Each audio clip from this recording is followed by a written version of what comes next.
Sometimes you just can't read a book. You also want to eat that book. That's why there's book recipes.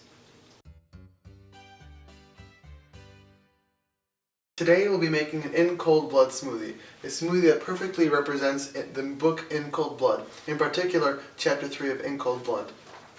The answer.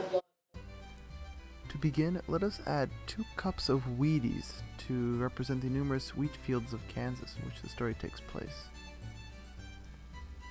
Next, let's add some ginger to represent Perry's bitterness. Perry is a very bitter man who blames his father and his sister for his numerous failings. You know what? Let's actually add some more ginger to represent how much bitter Perry is.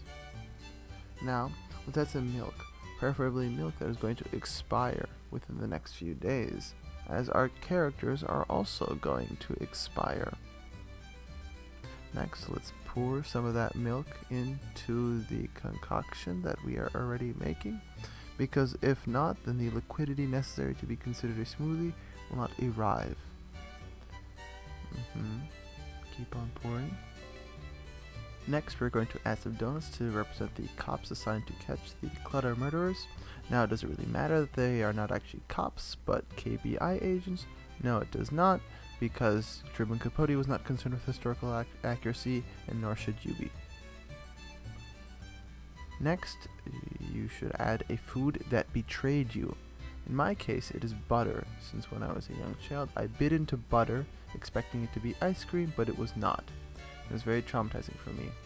Other people can use oatmeal raisin cookies or some sort of hot sauce. Either way, there's a lot of betrayal that goes on in this story. Floyd Wells betrays Dick Hickok, and Dick Hickok betrays Perry. All throughout the chapter, there's betrayal, and after betrayal, after betrayal. Next, we're going to add some ice because this is in cold blood. Now we're going to mix the concoction. Next, we are going to blend it.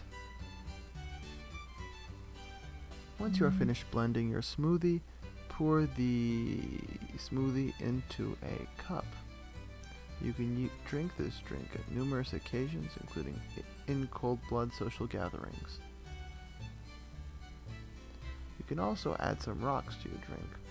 Obviously this is not necessary since Perry wanted to use a rock to kill somebody but didn't. This drink is killer.